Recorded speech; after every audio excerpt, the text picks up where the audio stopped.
ونستغفره ونؤمن به ونتوكل عليه ونعوذ بالله من شرور أنفسنا ومن سيئات أعمالنا من يهده الله فلا مضل له ومن يضلله فلا هادي له ونشهد أن لا إله إلا الله وحده لا شريك له ونشهد أن سيدنا ومولانا محمدا عبده ورسوله صلى الله تعالى على خير خلقه محمد وعلى آله وأصحابه ومن تبعهم بإحسان إلى يوم القيامة. أما بعد،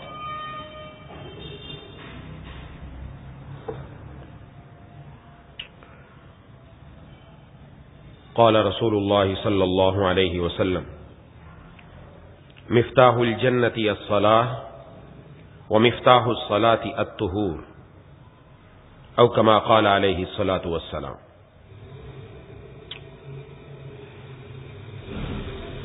میرے دوستوں اور ساتھیوں، گزشتہ جمعہ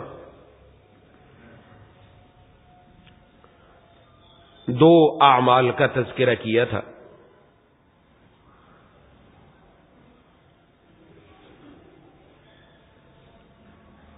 ایک، سردیوں کے اندر پورا وضو کرنا،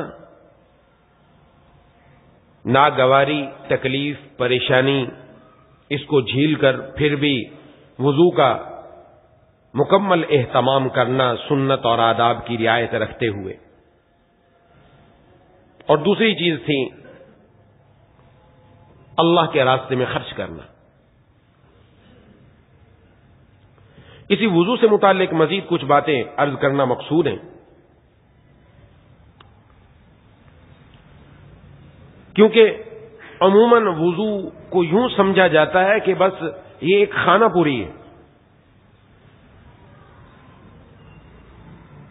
ہاتھ منہ اور پاؤں دھونے ہیں، بس اس کے بعد ہم نے آ کر نماز کے لیے کھڑے ہو جانا ہے.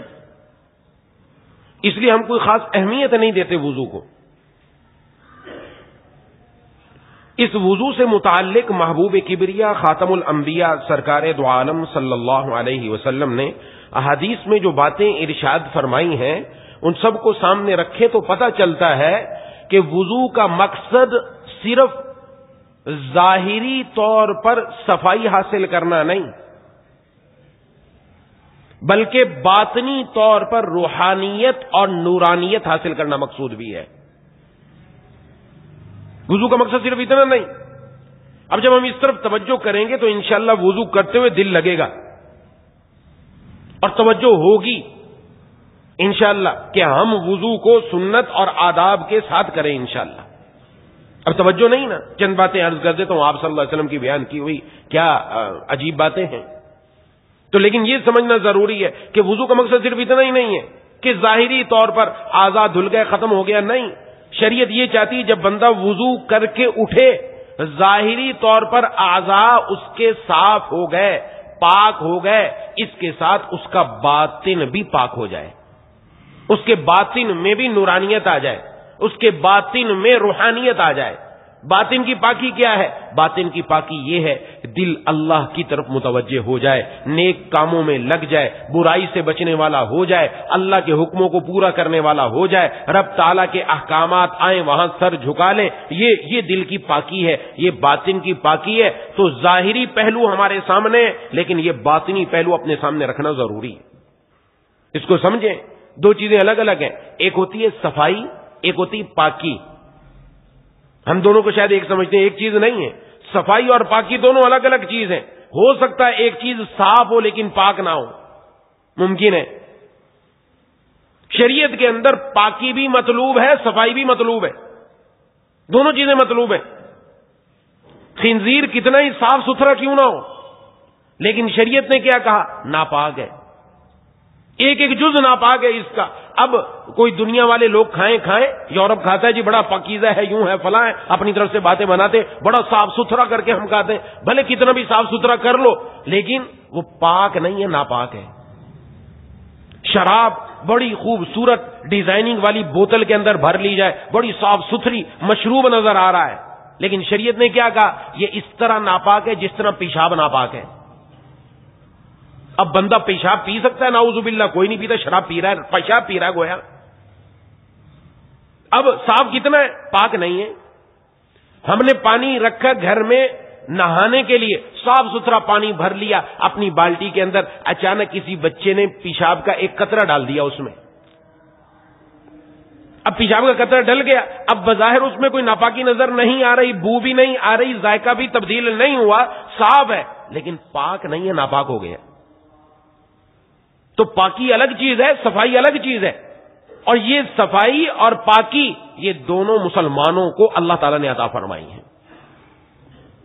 کافر، گورا، انگریز، یورپ آپ کو صاف نظر آئے گا، پاک نہیں ہے، یہ ہمیشہ یاد رکھے۔ یہ میں کسی اور طرف توجہ دلانا چاہتا ہوں، یہ وضو کے ذریعے میں دونوں باتیں بتائی گئی ہیں، وہ صاف تو ہے، پاک نہیں ہے۔ ہمیں پاکی کا جو شریعت نے طریقہ بتایا وہ کسی کے پاس نہیں ہے۔ ان کے ہاں پیشاب کھڑے ہو کر لو، کوئی مسئلہ نہیں، اس کے بعد ٹیشو سے صاف کر لو، آپ صاف ہو گئے، صاف تو ہوئے، پاک نہیں ہوئے۔ بڑا تقاضا کر لیا، اس کے بعد ٹب میں بیٹھ کر نہا لیا، وہ گندگی بھی ٹب میں جمع ہو گئی، اسی کے اندر اپنے اوپر پانی ڈالا، اسی کے اندر شیمپو لگایا، اسی کے اندر 2-3 غوطے لگائے اور نکل کے آ گیا کہ میں صاف ہو گیا، صاف ہوا، پاک نہیں ہوا۔ مسلمان کو جو طریقہ شریعت نے دیا ہے وہ صفائی کا بھی دیا ہے، پاکی کا بھی دیا ہے۔ اس لیے محبوب کبریا خاتم الانبیاء سرکار دو عالم صلی اللہ علیہ وسلم کا کیا عجیب فرمان ہے، ارشاد فرمایا جمعے والے دن آؤ تو جمعے والے دن صفائی بھی مقصود ہے، پاکی بھی مقصود ہے۔ جمعے کے دن آؤ تو فرمایا غسل کر کے آؤ، اب اچھی طرح غسل کیا، اب غسل کے ساتھ صفائی بھی ہوئی، پاکی بھی ہوئی، دونوں ہوا، لیکن ساتھ مزید ایک اور بات بھی ارشاد فرمایا کہ اچھے کپڑے بھی پہن کر آؤ، میلے کچیلے کپڑے پہن کر نہیں آؤ۔ اب میلا کچیلا کپڑا اگرچہ پاک ہو لیکن صاف نہیں ہے، شریعت کہتی نہیں، ہمیں پاکی کے ساتھ صفائی بھی چاہیے۔ آپ مسجد میں آؤ، ایسا نہ ہو گندے کپڑے پہن کر آگے آپ کہیں جی پاک ہے، لیکن ان کپڑوں کی وجہ سے دوسروں کو تکلیف پہنچے گی، اس لیے صاف ستھرے کپڑے پہن کر آؤ۔ اور کیا عجیب بات ارشاد فرمائی، یہ عموماً ہماری نظروں سے اوجھل رہتا ہے، یہ جو ہم جمعے کی تیاری کرتے ہیں معمولی بات نہیں ہے، اس کو بڑی شوق سے کریں، بچوں کو بھی بتائیں، بچوں کو بھی تیاری کرائیں۔ ایک حدیث، بہت صحیح حدیث، ابو داؤد شریف میں، ترمذی شریف میں، نسائی شریف میں، ابن ماجہ شریف میں، 4 کتابیں بتا دی، صحیح جو کتابیں ہیں ان کے اندر یہ حدیث موجود ہے، اور بڑی عظیم فضیلت ارشاد فرمایا جمعے والے دن جو بندہ 7 کام کر کے آئے، یہ چونکہ ذکر آ گیا اس لیے میں عرض کر رہا ہوں 7 کی ذات، جمعے والے دن ارشاد فرمایا جو بندہ 7 کام کرے، نمبر 1 فرمایا من غسل یوم الجمعہ، جس نے جمعے کے دن غسل کیا، نمبر 1 غسل کرے، نمبر 2 ارشاد فرمایا کہ اس غسل کرنے کے ساتھ وہ صاف ستھرے کپڑے بھی پہنے، صاف ستھرے کپڑے بھی پہنے، اچھے کپڑے، نمبر 3 صبح سویرے یعنی جلدی تیاری کرے جمعے میں جانے کی، یہ نہیں کہ خطبہ ہو رہا ہے تو پھر چلتے ہیں یا بعد میں چلتے ہیں، کوئی مسئلہ نہیں، ہاں امام صاحب جب خطبہ دیں گے پھر جائیں گے، نہیں، یہ تو مسلمان کی عبادت کا دن ہے جو منتخب کیا گیا، اس کی تو تیاری پہلے سے حضرات صحابہ کرام رضوان مجمعین جمعرات سے جمعے کی تیاری شروع کرتے تھے کہ ہم جلدی پہنچیں، اور اس کے جو فضائل ہیں وہ الگ ہیں، وہ موقع نہیں ہے، اور فرمایا جلدی جائے، ٹھیک، جلدی پہنچے، اور نمبر 4 پیدل جائے، سواری پر نہ جائے، الا یہ کہ کوئی معذور ہے، کوئی نہیں آ سکتا، معذوری کی وجہ سے وہ سواری پر آ رہا ہے، انشاءاللہ میرے حضرت فرمایا کرتے تھے، پیر و مرشد عارف باللہ مجدد زمانہ حضرت اقدس حضرت مولانا شاہ کی محمد اختر صاحب نور اللہ مرکزہ، جو معذوری کی وجہ سے آیا، اللہ انشاءاللہ پیدل والے ثواب عطا فرما دیں گے اس کو بھی، تو پیدل آئے، پیدل، کیونکہ ایک ایک قدم پر معاملہ ہو رہا ہے، ایک ایک قدم پر۔ اس کے بعد حدیث میں منع ہے پیدل آئے، سوار ہو کر نہ آئے، اور نمبر 5 امام کے قریب ہو کر بیٹھے، دور نہیں، بعض لوگ پہلے آ جاتے ہیں وہ دور پیچھے ہو کر بیٹھے، نا، امام کے قریب ہو کر بیٹھے، یہ امام کے قریب جتنا ہوگا اتنا فائدہ زیادہ ہوگا، امام کے قریب ہو کر بیٹھے۔ نمبر 6 امام کا خطبہ توجہ سے سنیں، توجہ سے سنیں. نمبر 7، کوئی لغو کام نہ کرے، فضول کام نہ کرے. خطبہ ہو رہا ہے، وہ کھیل رہا ہے، اپنے کپڑوں سے کھیل رہا ہے، اپنے چہرے سے کھیل رہا ہے، کسی اور طرف توجہ جا رہی ہے، یہ کام نہ کرے. یہ 7 کام فرمایا جو کر لے، اللہ ہر قدم پر، ہر قدم کی بات آ رہی ہے، اللہ ہر قدم پر اس کو 1 سال روزہ رکھنے کے اور 1 سال قیام اللیل کرنے کا ثواب عطا فرمائیں گے. اب یہ پورے جمعے میں 1 مرتبہ یہ عمل آتا ہے. 7 اعمال ہے، کوئی لمبے چوڑے کام نہیں ہے، یہ کرنا ہی ہم نے، اور اس نیت سے کریں گے تو دل میں کتنا بڑھ جائے گا. ایک بزرگ فرماتے ہیں کہ یہ حدیث شریف میں بھی آیا کہ آؤ تو خوشبو لگا کر بھی آؤ، خوشبو لگا کر بھی آؤ. اور میں اپنی ہو، دوسروں سے مانگنے کی ضرورت نہیں، اپنی خوشبو لگاؤ، اپنا تیل بھی لگاؤ تاکہ اچھے بن کر آؤ. اور ایک بزرگ فرماتے ہیں خوشبو لگا کر آؤ، دائیں طرف بھی خوشبو لگاؤ، بائیں طرف بھی خوشبو لگاؤ، تاکہ میرے دونوں طرف بیٹھنے والے ساتھیوں کو اچھا محسوس ہو، ان کو تکلیف نہ ہو. تو خوشبو لگا کے آنا یہ ایک الگ سنتیں ہیں. لیکن یہ جو 7 پر عمل کرتا ہے، فرمایا اس کا اجر یہ ہے کہ اللہ تبارک و تعالی اس کو 1 سال کی نفل نمازوں کا، 1 سال کے نفل روزوں کا ثواب عطا فرماتے. سبحان اللہ. اللہ تعالی عمل کی توفیق عطا فرمائے. تو بہرحال میں عرض کر رہا تھا کہ دین میں صفائی بھی مقصود ہے، پاکی بھی مقصود ہے. اس لیے جمعے کے دن آئے تو جمعے کے دن گندے سندے کپڑے پہن کر آنا نہیں ہے. پاک ہو گیا، غسل کر لیا، اب اس غسل کے ساتھ ساتھ اب اہتمام کرے کہ میں صاف ستھرے کپڑے بھی مسجد میں پہن کر آؤں. ٹھیک ہے. اب جو وضو کر رہے تو وضو کی بات چل رہی ہے، تو وضو کے اندر دونوں مقصود ہے. وضو کے اندر ہم نے اپنی صفائی بھی رکھنی ہے، پاکی بھی رکھنی ہے. تو پاکی ظاہر کی تو ہوئی، دل کی بھی اللہ چاہتے ہیں کہ وضو کر کے آئے تو دل بھی اس کا نورانیت اور روحانیت سے بھرا ہوا ہو. یہ جناب نبی کریم صلی اللہ علیہ وسلم نے چاہا. اس لیے ایک آدمی نے وضو کیا، وضو کر کے ابھی اٹھا ہی تھا کہ وضو ٹوٹ گیا. تو اب بظاہر تو آزاد دھلے ہوئے ہیں، صاف ستھرے ہیں، لیکن صفائی صرف صفائی مقصود نہیں تھی، اب پاکی بھی مقصود ہے. اب کہتے ہیں دوبارہ وضو کرو، بھلے 1 منٹ ہی کیوں نہیں ہوا، اب دوبارہ وضو کرو، وضو کر کے آؤ، کیونکہ صفائی بھی ہونی چاہیے، پاکی بھی ہونی چاہیے، دونوں کام کر کے آؤ. جب دونوں کام کر کے آؤ گے، اب جو وضو ہوگا اس سے کام بنے گا. حدیث شریف میں جناب نبی کریم صلی اللہ علیہ وسلم نے ارشاد فرمایا کہ وضو جب انسان کرتا ہے تو وضو کرتے ہوئے جب وہ اپنے چہرے پر پانی ڈالتا ہے تو چہرے پر پانی ڈالنے سے جس چہرے کے جتنے بھی گناہ ہیں، آنکھوں کے جتنے بھی گناہ ہیں، پانی کے قطروں کے ساتھ سب اس کے چہرے سے نکل جاتے ہیں. اور جب وہ اپنے بازو دھوتا ہے، اپنا ہاتھ دھوتا ہے، تو اس کے ہاتھوں نے جو گناہ کیے، اللہ تعالیٰ اس پانی کے آخری قطرے کے ساتھ ان گناہوں کو بھی بہا دیتے ہیں. جب وہ اپنے پاؤں دھوتا ہے تو پاؤں اس کے جن گناہوں کی طرف چل کر گیا انسان، تو فرمایا پانی کے آخری قطرے کے ساتھ وہ بھی نکل جاتے ہیں، یہاں تک کہ بندہ گناہوں سے صاف ستھرا ہو کر نکلتا ہے. اب یہ کیسا ہوگا؟ ہمارا وضو تو ایسا تھا، ہماری نماز کا کیا کہنا؟ ہماری نماز میں ہی مسائل ہوتے ہیں، وضو تو ہم پتہ نہیں کس عالم کے اندر کرتے ہیں. وضو کے لیے فرمایا جب وضو کے لیے آ کر بیٹھے تو اب یہ نیت ہو کہ یہ وضو مجھے ظاہر میں بھی پاک کرے گا، باطن میں بھی پاک کرے گا. میں اس لیے وضو کر رہا ہوں کہ اللہ کا حکم ہے، رسول اللہ صلی اللہ علیہ وسلم کا طریقہ ہے. اب اس نیت سے وضو کریں گے تو اس کے کچھ انوارات ہی کچھ اور ہوں گے. پھر ارشاد فرمایا کہ بسم اللہ پڑھ کر وضو کرو. فرمایا جو بسم اللہ پڑھ کر وضو کرتا ہے اس کا وضو اعضاء اس نے کون سے دھوئے؟ ہاتھ دھویا، چہرہ دھویا، پاؤں دھوئے، سر پر مسح کیا. اس کی وجہ سے بسم اللہ پڑھنے کی برکت سے اللہ اس وضو کی وجہ سے اس کے سارے بدن کے تمام اعضاء کو پاک فرما دیں گے. اور اگر اس نے بسم اللہ نہیں پڑھی وضو کیا، اب ظاہر ہے پانی تو پاک کرنا ہے، فرمایا اس کے وہی اعضاء پاک ہوں گے، صاف ہوں گے جن اعضاء کو اس نے دھویا، باقی اعضاء صاف اور پاک نہیں ہوں گے. بسم اللہ کی برکت سے پورا جسم پاک ہو رہا ہے. اب بسم اللہ پڑھنا کون سا مشقت کا کام ہے؟ کون سا اس میں لمبا چوڑا کام ہو رہا ہے؟ کوئی بھی لمبا چوڑا کام نہیں ہے، صرف توجہ کی ضرورت ہے. اب اس توجہ سے جو وضو ہوگا اس وضو کے کیا کہنے ہیں؟ اب ہماری توجہ کس طرف ہوتی ہے یہ میں توجہ دلا رہا ہوں. صبح کو جب اٹھ کر ہم وضو کے لیے آئے، سردی لگ رہی ہے، ٹھٹر رہا ہے، اگر گرم پانی نہیں ہے ٹھنڈا پانی ہے، یہ ذہن میں رکھے آہا اس وضو سے میرا کیا کچھ ہونے والا ہے، تو اس کی طرف خود بخود توجہ ہو جائے گی کہ میں وضو پورا کر کے ہی جاؤں. بلکہ تھوڑی سی تکلیف ہو رہی ہے، تھوڑی سی پریشانی ہو رہی ہے، تھوڑی سی ٹھنڈ لگ رہی، کوئی مسئلہ نہیں، لیکن میں اس وضو کو پورا کر کے جاؤں گا. اس کی توجہ اس طرف ہو تو جب یہ کام کرے گا اس پر اللہ تبارک و تعالی ضرور عطا فرما دیں گے.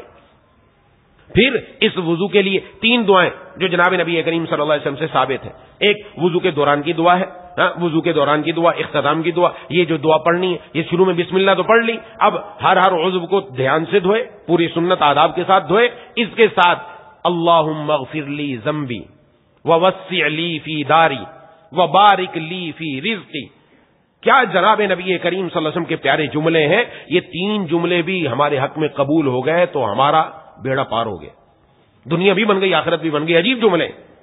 اس پہلی جملے میں کیا ارشاد میں اللہم اغفر لی ذنبی، اے اللہ میرے گناہ معاف فرما دیجیے، ووسع لی فی داری، میرا گھر میرے لیے کشادہ فرما دیجیے، وبارک لی فی رزقی، اور میرے رزق میں برکت عطا فرما دیجیے۔ یہ تین ہی چیزیں تو چاہیے بندے کو۔ مغفرت، پہلی چیز مغفرت مانگی۔ انسان کے گناہ ہے جو بندے کو جنت میں نہیں جانے دیتے۔ جنت میں جانے سے رکاوٹ کیا بنے گا؟ گناہ ہی ہے۔ اور کیا چیز ہے جو رکاوٹ ہے؟ یہ رکاوٹ ہے۔ پہلی چیز ہی مانگ رہا ہے جنت میں جانے کا حصول آسان ہو جائے۔ یا اللہ ادھر وضو کیا، ادھر اے اللہ میرے گناہ بھی معاف فرما دے، کیونکہ وضو کرنے سے جو گناہ معاف ہوئے وہ چھوٹے چھوٹے گناہ معاف ہوئے۔ یا اللہ اب میں بڑے بڑے گناہوں سے بھی توبہ کر رہا ہوں۔ اس ساتھ ساتھ مانگ رہا ہے توجہ اس طرف زبانیں دہرانا نہیں، توجہ کے ساتھ۔ جب توجہ کے ساتھ مانگ رہا ہے اے اللہ میرے گناہ بھی معاف فرما دی، اب ذہن میں جو بڑے بڑے گناہ مجھ سے ہو گئے ان کی بھی میں معافی مانگ رہا ہوں، تو اب وہ گناہ بھی معاف ہو گئے، تو جنت میں جانے کا سیدھا راستہ صاف ہو گیا، درمیان میں کوئی گناہ بھی نہیں رہا باقی۔ یہ مانگنے کے لیے بڑھ رہا ہے کہ اپنے اندر یہ چیز پیدا کروں کہ جب وضو کر رہے ہو تو وضو میں اللہ تعالیٰ سے اپنے گناہوں کی معافی بھی مانگو۔ بعض گناہ ایسے ہوتے ہیں جن کا ہمیں علم ہوتا ہے، بعض کا علم ہی نہیں ہوتا، اسی لیے جب دعا مانگتے ہیں بعض دعائیں جناب نبی کریم صلی اللہ علیہ وسلم نے ایسی بتائی ہیں جس میں بندہ اللہ سے معافی مانگتا ہے، یا اللہ میرے وہ گناہ بھی معاف کر دے جو مجھے معلوم ہے، میرے وہ گناہ بھی معاف کر دے جو مجھے معلوم ہی نہیں ہے، کیونکہ بعض چیزوں کی طرف ہماری توجہ نہیں جاتی اور گناہ ہو رہا ہے، کوئی نافرمانی ہو رہی۔ مثلا ہم نے نماز پڑھی، الحمدللہ نماز اللہ تعالیٰ کی عبادت ہے، اس کا حق ہے، وہ ہم نے ادا کی، لیکن نماز کیسی ادا کی؟ نماز کے اندر دھیان ہمارا کہاں ہے؟ ہم کس طرف سوچ رہے ہیں؟ ہمارا سجدہ، ہمارا رکوع پورا نہیں ہے، التحیات کے اندر دعائیں پوری نہیں ہیں، کس طرح ہم نے نماز پڑھی وہ ہمیں پتہ ہے۔ اب یہ نماز کیسی ہے؟ یہ نماز اس لائق ہے کہ قبول ہو جائے، لیکن اللہ کی مہربانی ہے وہ اس نماز کو بھی قبول فرما لیتے ہیں، کیونکہ یہ بڑی شان ہے کہ نماز کی شان ہی یہ ہے کہ اللہ تعالیٰ کے در سے جس چیز کو نسبت ہو جائے اللہ اس کو بھی قبول فرما لیتے ہیں۔ اب اس کے اندر جو ہم نے کوتاہیاں کی ہیں، اب یہ کوتاہیاں بڑی ساری رہ گئیں، اس لیے کہا جاتا ہے نماز پڑھنے کے بعد کیا کرو؟ استغفر اللہ، ایک مرتبہ الحمدللہ کہہ لو، تین مرتبہ استغفر اللہ کہہ لو، الحمدللہ یا اللہ آپ نے عبادت کی توفیق عطا فرمائی، استغفر اللہ اس میں جو کوتاہیاں ہوئی وہ معاف فرما دیجیے، تو اللہم اغفر لی ذنبی، اے اللہ میرے گناہ معاف فرما دیجیے، اور میرے گھر کو میرے لیے کشادہ فرما دیں۔ ہم کشادہ کے دو مطلب ہوتے ہیں، ہم تو ایک ہی مطلب سمجھتے ہیں، کشادگی کا مطلب یہ ہے کہ گھر بڑا لمبا چوڑا ہو، بڑا ہو، وسیع ہو گھر، اس میں لان بھی ہو، اس میں اور مہمانوں کے لیے الگ کمرہ، ہر بندے کا الگ الگ کمرہ موجود ہو، ہر کوئی اپنے اپنے کمرے کا، یہ بڑا گھر، یہ بھی کشادگی ہے۔ لیکن یہاں فرمایا گیا کشادگی، اس کا کیا مطلب؟ کہ گھر میرے لیے کشادہ ہو جائے، کہ گھر سے مقصود کیا ہے؟ گھر سے مقصود ہے سکون، گھر سے مقصود ہے راحت، یا اللہ میرے گھر میں راحت اور سکون پیدا فرما دیجیے، یہ گھر کی کشادگی ہے۔ گھر اگرچہ چھوٹا سا ہے لیکن گھر میں جا کر سکون مل جائے، گھر میں جا کر سب کے دل ملے ہوئے ہوں، بیوی کے ساتھ دل ملا ہوا، بچوں کے ساتھ دل ملا ہوا، والدین کے ساتھ دل ملا ہوا، بہن بھائیوں کے ساتھ دل ملا ہوا۔ گھر اگر سے چھوٹا سا ہوگا لیکن اللہ دل کے اندر ایسا سکون دیں گے کہ چھوٹا سا گھر بھی بڑا معلوم ہوگا، کہ اللہ تبارک و تعالیٰ عطا فرما دے۔ یہ بارہا میں عرض کر چکا، حکیم الامت حضرت تھانوی رحمہ اللہ نے لکھا کہ ایک بہت بڑا آدمی تھا، بہت پیسے والا، ٹھیک ٹھاک پیسہ تھا اس کے پاس، سب کچھ تھا، لیکن کیا تھا؟ گھر میں سکون نہیں تھا۔ یہ دنیا کے یہ ذہن میں رکھیں، گھر کے بڑے ہونے سے سکون نہیں ملتا، کہ گھر میں ہمارا بیڈ روم اچھا ہو اس سے سکون نہیں ملتا، ہمارے پاس دنیا کے تمام راحت کے اسباب موجود ہوں اس سے سکون نہیں ملتا، سکون اللہ آسمانوں سے اتار دیں۔ یہ مانگ رہا ہے یار مجھے میرا گھر میرے کے لیے کشادہ فرما دیجئے، یہ مانگ رہا ہے ساتھ کی ساتھ۔ اور یہاں یہ نہیں فرمایا، مفتی محمد شفیع صاحب رحمۃ اللہ علیہ نے فرمایا کہ یہ نہیں کہ اللہ مجھے خوبصورت گھر عطا کر دے، مجھے عالیشان گھر عطا کر دے، نہ۔ خوبصورتی میں کیا رکھا ہے؟ خوبصورتی میں سکون رکھا ہے، عالیشان گھر میں سکون رکھا ہے، نہ۔ یہ مانگا میرا گھر میرے لیے کشادہ فرما دے، بڑی عجیب دعا ہے، کشادہ فرما دے۔ اب اگر سے چھوٹی سی جھونپڑی کیوں نہ ہو اس کے پاس، کشادہ ہو گئی، وہ اسی کے اندر لینڈ لارڈ ہے، اس کو کوئی پرواہ نہیں کسی چیز کی۔ کیوں؟ اس کو جو دولت ملی ہوئی ہے، یہ دنیا کے اسباب، دنیا کے بنگلے، دنیا کی گاڑیاں اس کے سامنے کیا بیچتی ہیں؟ جو دولت اللہ تعالیٰ اس کے دل میں عطا فرمائے گا، یہ مانگا کشادگی عطا فرما دے۔ یہ دوسری چیز ہے، اس طرف توجہ کے ساتھ مانگے کشادگی۔ اور تیسری چیز بارک لی فی رزقی، میرے رزق میں برکت عطا فرما دے۔ رزق میں برکت، آج رزق میں برکت ہم نہیں دیکھتے، ہم رزق کے اندر گنتی دیکھتے ہیں، گنتی۔ ویل لکل ہمزۃ لمزہ الذی جمع مالا وعددہ، یہ قرآن کریم میں اللہ نے بڑی تنبیہ نازل کی ہے اس آدمی کے لیے جو اپنا مال جمع کرتا گن گن کے رکھتا ہے، اگر مال بہت ہے, گنتی مشکل ہو رہی ہے, لیکن اس کی گھر کی زندگی جیل والی ہے, یا خدا نخواستہ اس کو بیماریاں لگ گئیں, اب وہ ہسپتالوں کا رخ کیا ہوا, پیسہ بڑا لگ رہا ہے, یا خدا نخواستہ کوئی مقدمہ ہو گیا, کوئی کسی مصیبت میں پھنس گیا, یہ پیسے کا کیا فائدہ ہوا؟ کوئی فائدہ نہیں ہوا. برکت والا ہو, برکت مانگیے, برکت, میرے رزق میں برکت عطا فرما, اتنا رقم ہو کہ اس میں برکت آ جائے, میرے سارے کام آسانی سے ہو جائے. یہ ہے برکت کا نام, کہ اللہ 10,000 سے بندے کے سارے کام بنوا دیں. یہ ہے برکت. پیسے کا زیادہ ہونا یہ اس کو فائدہ مند نہیں ہے.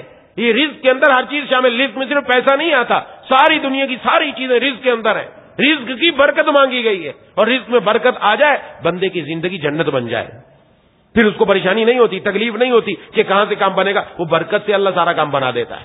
جس کے پاس کم بھی ہو اسی میں اللہ سب کچھ کروا دیتے ہیں. تو برکت مانگیے, برکت, اور یہ چیز یہ مانگے, اللہ کام بنا دے گا. آج بہت سارے لوگ پریشان حال ہوتے ہیں کہ کیا کریں. یہ دعا کا اہتمام کریں آپ, اور جب وضو کر رہے ہیں, وضو کے دوران توجہ کے ساتھ یہ دعا مانگیں, اور اس توجہ کے ساتھ مانگیں, یقین کے ساتھ مانگیں کہ ہمارے محبوب صلی اللہ علیہ وسلم نے بتائی ہے, ہمارے محبوب صلی اللہ علیہ وسلم کی زبان مبارک سے نکلے ہوئے الفاظ ہیں, سرکاری الفاظ ہیں, یقیناً قبول ہوں گے, اللہ کام بنائیں گے. اس یقین کے ساتھ جب مانگیں گے, اللہ ضرور کام بنائیں گے انشاءاللہ.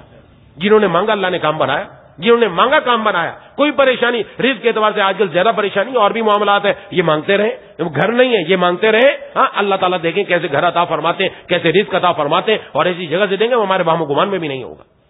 یہ کیا پیاری دعا جناب نبی کریم صلی اللہ علیہ وسلم نے ارشاد فرما دی. ایک دعا یہ ہے. دوسری دعا کون سی ہے؟ حدیث شریف میں جناب نبی کریم صلی اللہ علیہ وسلم نے ارشاد فرمایا کہ جو آدمی وضو کرتا ہے, اور پورا وضو کرتا ہے, یہ پورا وضو ہے, یہ سنت کے ساتھ, آداب کے ساتھ, سب کی رعایت رکھتے ہوئے کرتا ہے, اور پھر اس کے بعد کیا کہتا ہے؟ اشہد ان لا الہ الا اللہ وان محمدا عبدہ ورسولہ. ایک روایت میں یہ ہے, ایک روایت میں دوسرا کلمہ اس انداز میں آیا, اشہد ان لا الہ الا اللہ وحدہ لا شریک لہ واشہد ان محمدا عبدہ ورسولہ. جو بھی کلمہ پڑھ لے ان میں سے, فرمایا وہ بندہ پڑھتا ہے اس کے لیے جنت کے سارے دروازے کھول دیے جاتے ہیں. جنت کے 8 دروازے اس کے لیے کھول دیے جاتے ہیں, اور وہ جس دروازے سے چاہے جنت کے اندر داخل ہو جائے. اب جی یقین کے ساتھ پڑھا جائے گا, محبوب کبریا خاتم الانبیاء سرکار دو عالم صلی اللہ علیہ وسلم کی بتائی ہوئی بات ہے. ڈاکٹر کی بات پر یقین آتا ہے, محبوب کی بات پر یقین نہیں ہے کیا؟ ڈاکٹر کہتا ہے پیناڈول کھا لو, آپ کا بخار اتر جائے گا, ہم لے کر فوراً کھا لیتے ہیں. حضور فرما رہے پڑھ لو جنت میں داخل ہو جاؤ گے. یقین ہے, پکا ہونا چاہیے کہ یقیناً پڑھنے سے اللہ جنت میں داخل کریں گے انشاءاللہ.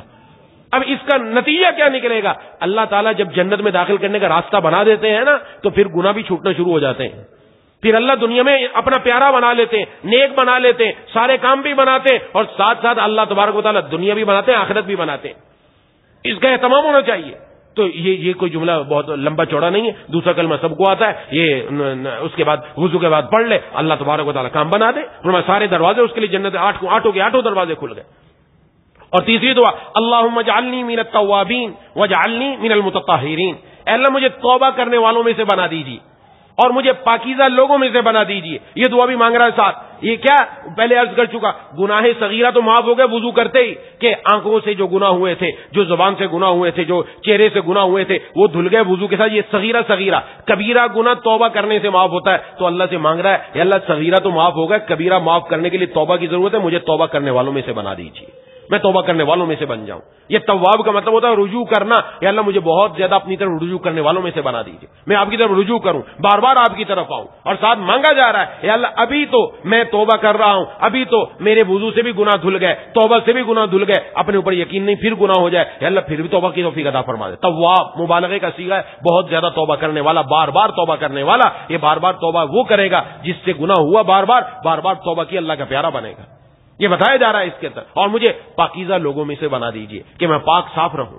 اب اس کی طرف توجہ کرنے کی ضرورت ہے. وضو میں پاکی چاہیے, صفائی چاہیے, لیکن اب ایسا ایسا یورپ سے ہمارے اندر آ رہا ہے کہ کھڑے ہو کر پیشاب کرنے کا رواج بڑھ رہا ہے. کھڑے ہو کر جو پیشاب کرے گا کیا پاکی ہوگی اس کی؟ صفائی کو تو چھوڑے, وہ صفائی تو کرتا ہی نہیں ہے, بس پیشاب کر دیا کسی بھی نالی پہ کھڑا ہو کر. بڑے آدمی وہ کسی جگہ کے کھڑے ہو کر پیشاب کرنے والا, وہاں پر وہ لگا ہوا ہے سسٹم, وہ کھڑے ہو کر پیشاب کر دیا, اس کے بعد کوئی ضرورت ہی نہیں ہے نہ دھونے کی نہ صفائی کرنے کی, بس اسی طرح آ گئے. تو جو قطرے لگ گئے جسم کو لگ گئے, کپڑوں کو لگ گئے, پاک ہوا ناپاک ہوا, ناپاک ہو گیا, کیسے کام بنے گا؟ پھر پریشانی. شیطان ایسی جگہوں پر تو آتے ہیں, جنات ایسی جگہوں پر تو آتے ہیں, ناپاکی کی جگہ پر آتے ہیں, اور بندہ ناپاک ہے. بچوں کو سمجھانا چاہیے, بچے کھڑے ہو کر کیوں پیشاب کر رہے ہو؟ ارے اللہ کے بندے بیٹھ کر پیشاب کرو, حضور نے طریقہ بتایا. اور پھر قبلہ رخ بیت الخلا ہے, کتنے گھروں میں اب بھی مسلمان ہیں قبلہ رخ بیت الخلا بنے ہوئے ہیں. جائز نہیں ہے, حدیث میں ممانعت آئی ہے. یعنی وہ بات جو حضور نے منع کر دی آج ہمارے اندر پائی جا رہی ہے. ہم کون ہیں؟ ہم حضور کے امتی ہیں. ہم کہتے ہیں میں حضور صلی اللہ علیہ وسلم سے محبت کرنے والا, اور گھر کے بیت الخلا کا رخ قبلہ رخ ہے. قبلہ رخ بنا ہوا ہے, نہ تو منہ قبلہ رخ ہونا چاہیے نہ پیٹھ قبلہ رخ ہونی چاہیے, دونوں کی اجازت نہیں. شمال جنوب کی طرف بنانا چاہیے, اگر کسی کا بنا توڑ کے بنائے بھلے پیسہ لگے, لیکن اس حکم پر عمل کرنے پر اللہ برکت عطا فرمائیں گے. لیکن ہے نہیں. اس سے کون راضی ہوگا؟ شیطان راضی ہوگا. قبلے کی طرف منہ کر کے یہ پیشاب کر رہا ہے, قبلے کی طرف منہ کر کے یہ بڑا تقاضا کر رہا ہے, کون راضی ہوگا اس سے؟ اس سے شیطان ہی راضی ہوگا, اللہ تھوڑی راضی ہوں گے. حضور منع فرما رہے ہیں اور ہمارے گھروں میں ایسا بنا ہوا ہے. بچہ کھڑا ہو کر پیشاب کر رہا, بڑا کھڑا ہو کر پیشاب کر رہا, کون خوش ہوگا؟ شیطان خوش ہوگا, اللہ تھوڑی خوش ہوں گے. حضور منع فرما کر گئے کہ کھڑے ہو کر پیشاب مت کرو.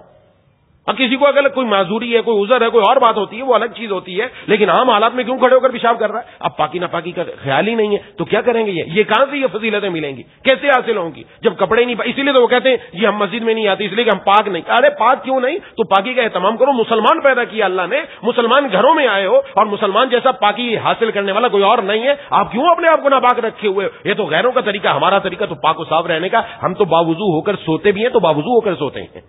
ہمیں تو یہ بتایا گیا کہ سونا بھی ہے تو باوضو ہو کر سو, کہ جائے کہ عام حالات ہیں. تو اس لیے اب جب وضو کے لیے یہ جب وضو کا موقع آئے گا, ٹھنڈ بھی لگ رہی ہے, سردی بھی لگ رہی ہے, اور معاملات بن نہیں رہے, تو یہ توجہ رکھے کہ ان چیزوں کی برکت سے اللہ میرے گناہوں کو معاف فرما دیں گے. میں ہاتھ دھو رہا ہوں, میرے ہاتھ دھونے کے ساتھ ساتھ میرے ہاتھوں کے گناہ جڑ رہے ہیں, یقین رکھنا چاہیے جھڑ رہے ہیں سارے کے سارے. اب جو بندہ 5 مرتبہ اللہ کے سامنے آئے گا, کبھی دیکھا ہے کہ کوئی ایسا والد ہو, بیٹا آیا باپ کے سامنے اور باپ کو آ کر درخواست کرے اور بار بار درخواست کرے, ابا میرا یہ کام مجھے کر دیجئے, میرا یہ کام کر دیجئے. باپ اس کا کام کرتا ہے کہ نہیں کرتا؟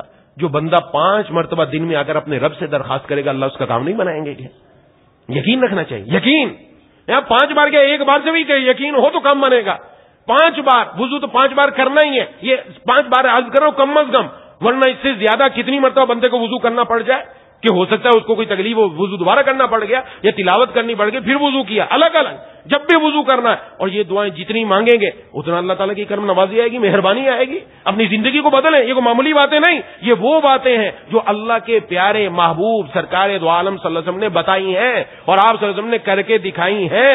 آپ صلی اللہ علیہ وسلم کی بات ہمیں ڈاکٹر سے بھی بڑھ کر, ماں باپ سے بھی بڑھ کر, ہر چیز سے بڑھ کر اس پر یقین ہونا چاہیے کہ کسی دوسرے کی بات پر اتنا یقین نہیں, دوسروں کی باتوں پر یقین. بیٹا یہ پڑھو گے تو تم اونچی پوسٹ پر چلے جاؤ گے, اس لیے ہم نے وہ پڑھنا شروع کر دیا. پڑھتے رہے, اب اونچی پوسٹ مل جائے, عہدہ مل جائے, منصب مل جائے, رتبہ مل جائے, اس کے پیچھے لگے ہوئے ہیں. اور حضور فرما رہے ہیں یہ کام کر لو, تمہیں دنیا کی بھی عزت ملے گی, آخرت کی بھی عزت ملے گی. تمہاری کامیابی اس میں ہے, دین پر چلنے میں. ہمیں یہ بتایا گیا, ہماری توجہ اس طرف کرائی گئی. ہمیں تو اس پر پورا یقین رکھنا چاہیے.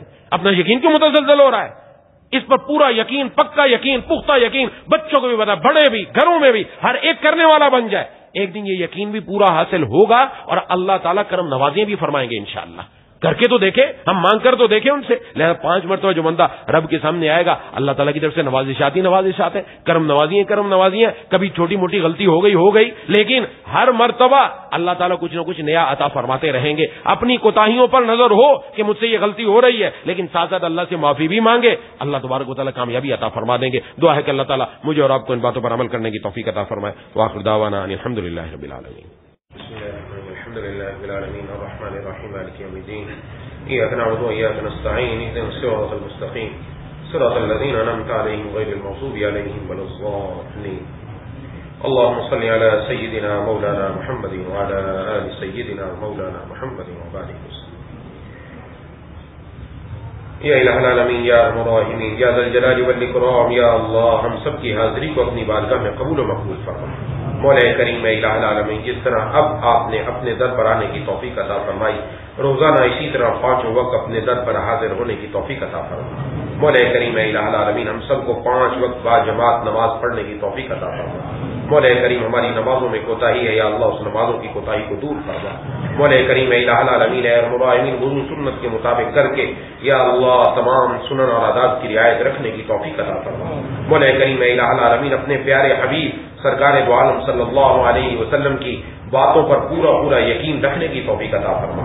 مولا کریم الہ العالمین, اے ارحم الراحمین, ہمارے والدین کی, بیوی بچوں کی, بہن بھائیوں کی, دوستوں احباب کی, تمام رشتہ داروں کی اہل پاکستان کی پوری امت مسلمہ کی مغفرت فرما دیجیے۔ مولا کریم الہ العالمین اے ارحم الراحمین، ہم میں سے جو بیمار ہیں، گھروں میں جو بیمار ہیں، دوست و احباب میں جو بیمار ہیں، جنہوں نے بیماروں کے لیے دعا کے لیے کہا ہے یا کہنا چاہتے تھے نہیں کہہ سکے یا امید رکھتے ہیں یا پیغام پہنچایا نہ پہنچ سکا، سب کو شفائے کاملہ عاجلہ مستمرہ عطا فرما۔ مظفر بھائی کی والدہ آئی سی یو میں کراچی میں داخل ہیں، ان کے لیے دعا فرمائیں۔ میری خالہ کافی بیمار ہیں، ان کے لیے بھی دعا فرمائیں۔ یا الہ العالمین یا ارحم الراحمین، اور بھی جو دعا کے لیے کہنا چاہتے تھے نہیں کہہ سکے یا امید رکھتے تھے یا پیغام پہنچایا نہ پہنچ سکا، یا اللہ ان سمیت سب کو اپنے صحت کے خزانوں سے یا اللہ صحت کی دولت سے مالا مال فرما۔ مولا کریم الہ العالمین اے ارحم الراحمین، ہم میں سے یہاں مسجد میں کوئی بیمار ہے یا ہمارے گھروں میں کوئی بیمار ہے، یا اللہ سب کو اپنے صحت کے خزانوں سے صحت کی دولت سے مالا مال فرما کر یا اللہ اس صحت کو اپنے دین کے لیے لگانے کی توفیق عطا فرما۔ مولا کریم الہ العالمین اے ارحم الراحمین، جتنے ہمارے اعزاء و اقربا دنیا سے جا چکے ہیں یا اللہ سب کی قبروں کو نور سے منور فرما، سب کو جنت الفردوس میں جگہ عطا فرما۔ ہمارے استاد محترم مفتی اعظم پاکستان حضرت اقدس حضرت مولانا مفتی محمد رفیع عثمانی صاحب نور اللہ برکتہ انتقال ہو گیا پچھلے جمعے کی رات کو، یا الہ العالمین یا ارحم الراحمین ان کے پیچھے پسماندگان کو، اور استاد محترم شیخ الاسلام حضرت اقدس حضرت مولانا مفتی محمد تقی عثمانی صاحب دعوت برکات ان کو یا اللہ ان کو خوب صبر جمیل عطا فرما۔ مولا کریم الہ العالمین استاد جی کی قبر کو نور سے منور فرما۔ مولا کریم ان کو بالا خانوں میں جنت کے بالا خانوں میں جگہ نصیب فرما۔ مولا کریم ان کے فیض کو یا اللہ تا قیامت جاری و ساری فرما۔ اے الہ العالمین اے ارحم الراحمین، اور بھی جو ساتھی انتقال کر گئے، بابو سیٹرنگ والا اس کا انتقال ہو گیا، ادریس بھائی پوڑی والے تھے ان کا انتقال ہو گیا، یا الہ العالمین یا ارحم الراحمین ان کے آخرت کی منازل کو آسان فرما کر ان کی قبروں کو نور سے منور فرما، ان کو جنت الفردوس میں جگہ عطا فرما، ان کے پسماندگان کو صبر جمیل عطا فرما، ہم سب کو مرنے سے پہلے موت کی تیاری کی توفیق عطا فرما۔ مولا کریم الہ العالمین اے ارحم الراحمین یا ذل جلال والاکرام، ہماری اولاد کو ہماری آنکھوں کی ٹھنڈک بنا، ہمیں اپنے والدین کی آنکھوں کی ٹھنڈک بنا، ہم میں سے جن کے والدین میں سے دونوں ہیں ایک زندہ ہے یا اللہ ان کی ہر دکھ درد تکلیف بیماری دور فرما، انہیں ہم سے خوش فرما۔ ایک بچے نے اپنے والدین کو بہت تنگ کر رکھا ہے، انہوں نے بہت دعاؤں کے لیے کہا، رو رہے ہیں، مولا کریم اے الہ العالمین اے ارحم الراحمین خاص فضل فرما کر، مولا خاص فضل فرما کر یا اللہ ان ماں باپ کے دلوں کو اپنی اولاد کے حوالے سے، خاص اس بچے کے حوالے سے ٹھنڈا فرما دے یا اللہ اس بچے کو ہدایت نصیب فرما دے، اور بھی جن بچوں والدین اپنے بچوں سے پریشان ہیں یا اللہ ان کی اولادوں کو یا اللہ ہدایت نصیب فرما دے، ان کو اپنے والدین کی آنکھوں کی ٹھنڈک بنا دے یا اللہ ان کے والدین کے دلوں کو یا اللہ ٹھنڈا فرما دے۔ مولا کریم الہ العالمین اے ارحم الراحمین یا ذل جلال والاکرام یا اللہ یا ارحم الراحمین جتنے بھی ساتھی مجھ سمیت یہاں موجود ہیں ہم سب کے دلوں میں جتنی جائز تمنا ہے پوری فرما دے۔ مولا کسی کا محتاج نہ بنائیے، صرف اپنا محتاج رکھیے یا اللہ اس موسم سرما سے یا اللہ بھرپور فائدہ اٹھانے والا بنا دیجیے، بھرپور فائدہ اٹھانے والا بنا دیجیے، اپنے شکر گزار بندوں میں شامل فرما لیجیے، ناشکری سے ہم سب کی حفاظت فرما دیجیے۔ مولا کریم اب تک آپ نے اپنی نعمتوں میں رکھا یا اللہ مرتے دم تک اس طرح نعمتوں میں رکھیے یا اللہ کسی کا محتاج نہ بنائیے یا اللہ ماہانہ سالانہ یومیہ خرچے بآسانی